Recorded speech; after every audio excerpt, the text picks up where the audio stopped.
bergerak, tergerak, menggerakkan. Kali ini kita akan memasuki demonstrasi kontekstual modul 1.2. Pada kesempatan ini saya akan menjelaskan mengenai 5 nilai dasar guru penggerak. Yang pertama adalah berpihak pada murid. Tentunya seorang guru penggerak memiliki dasar yang utama, yaitu berpihak pada murid. Bagaimana seorang guru penggerak dapat berpihak pada murid? Yaitu dengan mengembangkan diri sendiri, lalu kita menggunakan kekuatan identitas yang akan melingkupi anak, melakukan penghormatan HAM dan menghormati lingkungan. Caranya adalah dengan memulai kelas dengan sikap hormat. Saat kita bersama dengan anak-anak dalam kelas, maka mereka akan menjadi yang terutama. Semua konsentrasi dan daya yang dilakukan oleh guru ketika kita dalam kelas adalah murid. Yang kedua, kita juga hadir sepenuhnya dalam kelas, mindful, hangat, karena kita adalah orang tua anak-anak yang ada di sekolah. Yang ketiga, menjadi seorang guru penggerak yang berpihak pada murid berarti disukai bukan menjadi hal yang utama. Bila perlu, kita bisa menegur murid karena saat itu juga kita bisa memperbaiki sikap mereka. Tentunya bila dibutuhkan dan tidak melukai hati mereka. Yang keempat, kita bisa mengajak murid untuk memperhatikan keberlangsungan lingkungan hidup, karena lingkungan hidup adalah milik mereka di masa depan. Memastikan bumi ini tetap ada dan lestari adalah bukti bahwa kita sedang berpihak pada murid.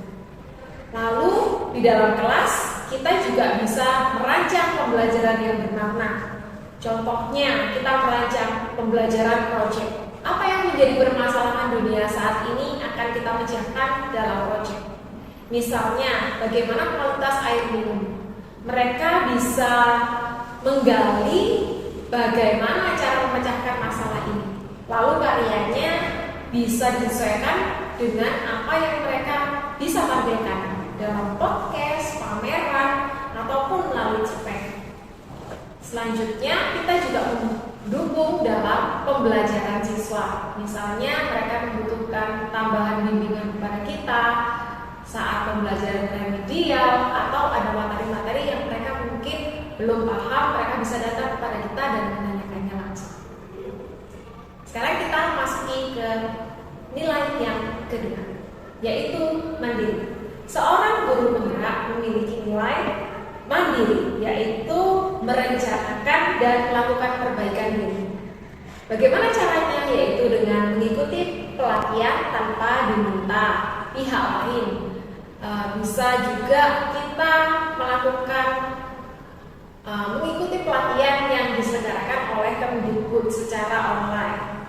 Lalu kita juga mengembangkan diri kita.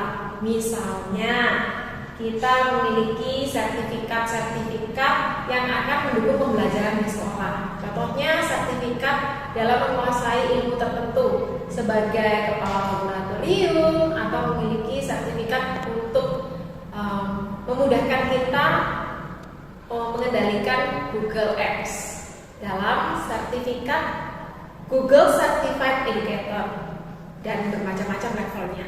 Hal-hal tersebut kita lakukan untuk memudahkan anak-anak dalam pembelajaran.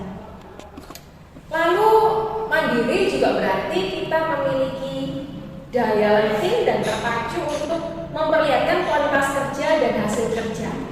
Contohnya adalah kita bersedia melaksanakan tugas tanggung jawab tambahan sebagai wakil misalnya. Sekarang kita memasuki nilai yang ketiga, yaitu reflektif. Sebagai guru penggerak, kita sangat sadar bahwa kita harus menggali potensi diri kita untuk membuat pembelajaran lebih bermakna lagi. Dengan mengadakan suatu refleksi di akhir pembelajaran, di akhir semester, maka kita bisa mengenali sebagaimana pelayanan kita kepada anak. Dan juga ketika guru bersedia melakukan seleksi guru penggerak, saat ini yang kita sama-sama jalani pendidikannya, maka kita dipacu untuk memiliki sikap reflektif, melihat diri kita, posisi saat ini, dan harapan-harapan kita di tahun-tahun yang akan datang. Lalu kita juga mengupayakan peningkatan efikasi diri. Misalnya kita terlibat dalam penulisan antologi kisah guru selama pembelajaran. Dan juga kita memperhatikan kualitas kerja kita sebagai wujud dari refleksi tersebut dilaksanakan. Dan kita perlu dalam refleksi ini mengkonfirmasi kita tidak bersikap reaktif terhadap suatu hal. Kalau bisa kita mengkonfirmasi dari semua orang yang terlibat dalam permasalahan. Yang keempat yaitu kolaboratif.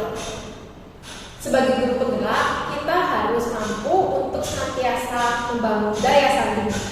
Contohnya, terlibat suatu proyek bersama. Contohnya di sekolah adalah proyek kolaborasi yang isinya beragam guru mata pelajaran yang akan mengangkat satu permasalahan untuk bisa dipelajari dan dipecahkan oleh peserta didik. Tentunya hal ini membutuhkan nilai kolaboratif. Lalu menjadi tim dari suatu organisasi di sekolah. Dan kita bisa membuat jadwal, lalu mengkoordinasi kegiatan sekolah. Kita juga bekerja sama dengan universitas, perguruan tinggi saat kita membuat buku kenangan sekolah, atau kita melakukan seminar-seminar yang membutuhkan keterlibatan semua pihak. Disinilah nilai kolaborasi ada.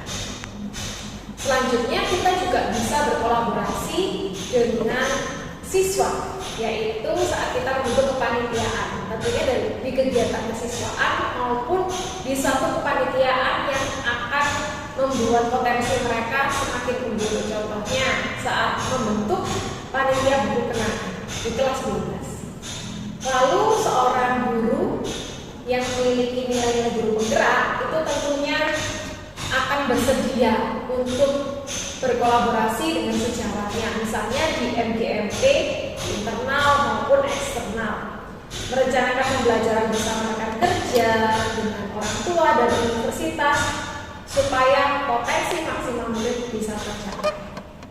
Yang kelima yaitu nilai inovatif. Seorang guru penggerak harus mampu mewujudkan gagasan segar dan tetap guna.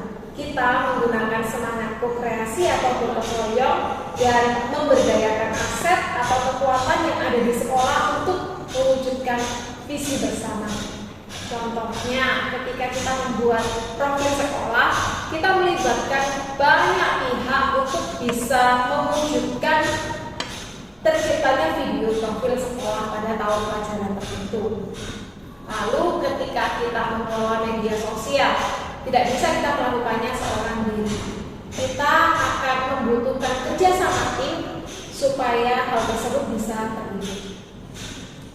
Lalu juga kita mengadopsi multi perspektif, mencari dan membuat alternatif dalam suatu permasalahan, mengubah sesuaikan gaya dan kecenderungan yang lama untuk mewujudkan suatu perubahan. Misalnya, kita sebagai guru membagikan modul atau membagikan handout yang kita buat kepada sejawat kita. Dan terakhir, dalam karya inovatif kita mewujudkannya yaitu kita pantang menyerah. Kita memiliki daya letih serta jeli melihat peluang atau potensi yang ada di sekitar untuk mendukung dan meningkatkan kualitas pembelajaran. Demikian 5 nilai-nilai guru penggerak yang perlu kita lakukan dan kita perlu menggambarkannya kepada seluruh Indonesia. Salam guru penggerak.